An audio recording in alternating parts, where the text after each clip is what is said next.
Hey guys, it's your favorite Dinobot here today, and we got Ceadeus versus Aquaman. This is the Ceadeus match I was telling y'all about, and obviously this matchup is going to take place underwater, okay?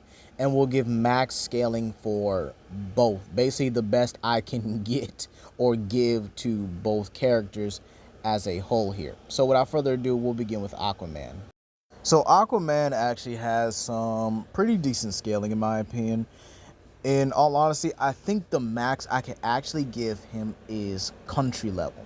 All right, I would definitely say he is strong, the third strongest person in the DCEU when it comes down to it. And this comes from a plethora of scaling. All right, so for starters, you have where he was able to fight Steppenwolf, obviously, right? Now, I would say during this encounter, he's equal to Wonder Woman. So let's talk about that first. So Wonder Woman is superior to Ares, and this is Ares after he just got back to his full strength. And Ares would scale to Zeus, who with his dying breath was able to create an entire island and the mystical barrier of Themyscira. Now, this would obviously put Zeus around at island level. Now, you might say, oh, well, considering Zeus disrupted the mother boxes long ago, wouldn't that make him multi-continental? And I would have to say no, because the mother boxes weren't fully merged at that time as well. So, in all honesty, Aquaman would actually get country level, or at least in that part, or at least in that time, or at least in the Justice League movie, sorry, he would actually scale to island level. So that's pretty consistent considering he was equal and fighting in relative speeds to Wonder Woman. Now, in terms of how he gets country level, this is because he gains the Trident of Attilan.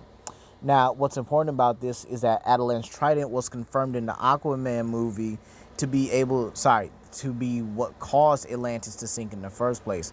Atlantis was an actual country. So the entire country of Atlantis actually sunk beneath the waves because, Attilan's Trident was able to destabilize the entire thing.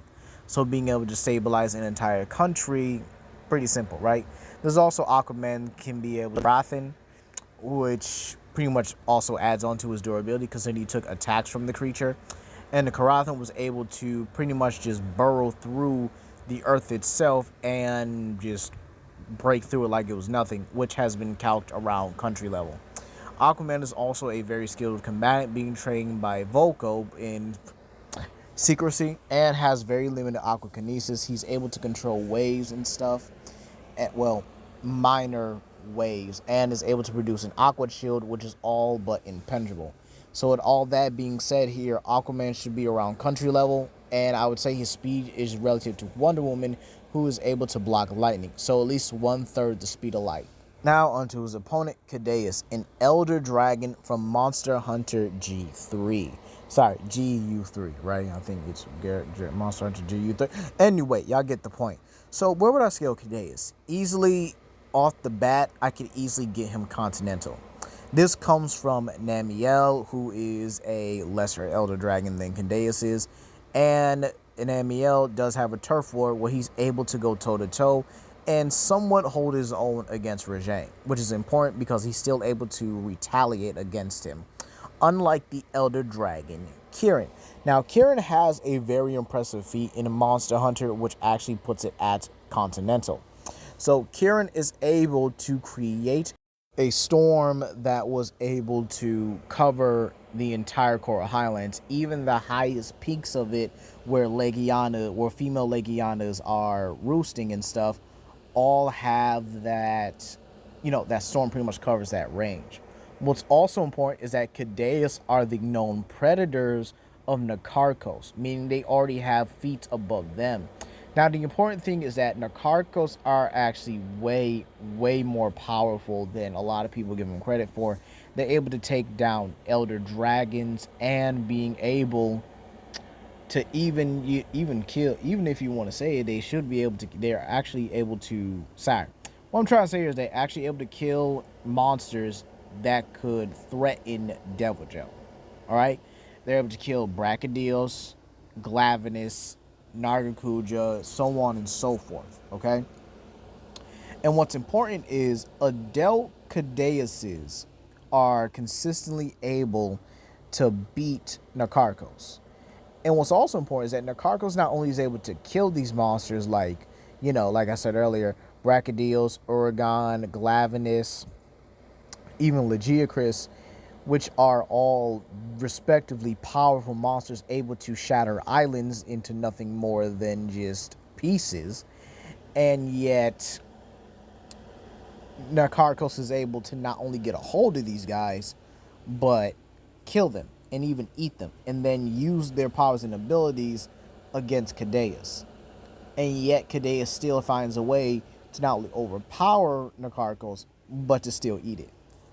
I wonder what it tastes like, though. Does it taste like calamari? I'm pretty sure the guild knows. Now, the reason why this is important is because you do have Elder Dragon level monsters that do scale to moon level, such as monsters like Devil Joe, who you could say scales relative or maybe slightly superior to Glavenus, but Glavenus has been shown in a Turf War art book, or at least the Monster Hunter guidebook, where he's able to slice off his head. But you guys get my point, right? Ceadeus has also been able to sink islands and even cause islands to entirely shake by simply scraping his horns against them, sharpening them.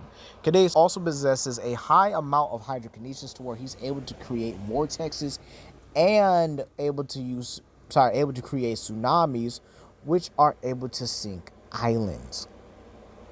So overall, Ceadeus would actually be a multi-continental, to at least moon level or planetary, considering the scaling.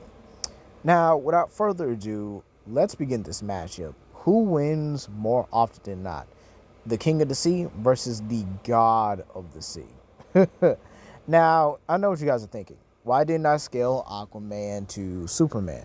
Why did I not give Aquaman the same benefit of the doubt, or do something like I did with my Heisei Godzilla video, where I did, gave MCU Thor all the way to Universal and did that kind of scaling, right? Well, here's the thing. The DCEU does not have enough movies or enough cosmology to actually scale that. Right now, the two strongest people in the DCEU are between Superman and Black Adam. I'm saying that right now because Darkseid literally has no feats. They're the strongest two there by both statements and by feats shown. And we also know that Aquaman does not scale to DCEU Superman because Superman absolutely clowned him. Now, Superman himself has continental feats, such as being able to stop an earthquake by moving a tectonic plate. So, in all honesty, Aquaman's actually lesser than Superman, who would be lesser than Ceadeus. As a matter of fact, he would be lesser than the Monster Hunter, who has universal to multiversal level feats. You don't believe me? Go watch my Namor versus the Hunter video, versus the Monster Hunter video. Plus, if I actually threw the Hunter into the DCEU, right, and put him against the entire Justice League, he or she would absolutely decimate the entire league. It would actually be a literal blitz and their heads get cut off. Now, with this fight at hand here, Aquaman possesses the speed, skill, and intelligence advantage. However, Ceadeus is way more powerful than Aquaman. He's stronger, he's more durable, he's got better hacks, better capabilities than Aquaman. Now, what makes this important is you probably say, oh, what if he summons the Karathan? In all honesty, that is a bad idea. The Karathan is about to be dinner. And we all know the Karathan ain't even in the same boat as Nakarkos. Nakarkos himself would probably kill and eat the Karathan. It would be his meal. And Ceadeus would do the same thing. So in all honesty, it's not looking good for Aquaman during this entire fight here. he doesn't really have he doesn't even have the AP to even go through Ceadeus' thick height. We don't even know if the trident of Adelan, sorry, the trident of Adelan could actually bypass durability like the Monster Hunter's weapons. So in all honesty, I'm giving this Ceadeus low to mid difficulty. So let me know what you guys think down below. Please comment, like, and subscribe, and share with your friends. This is Legendary Grimlock, and I hope you all have a blessed day. Peace.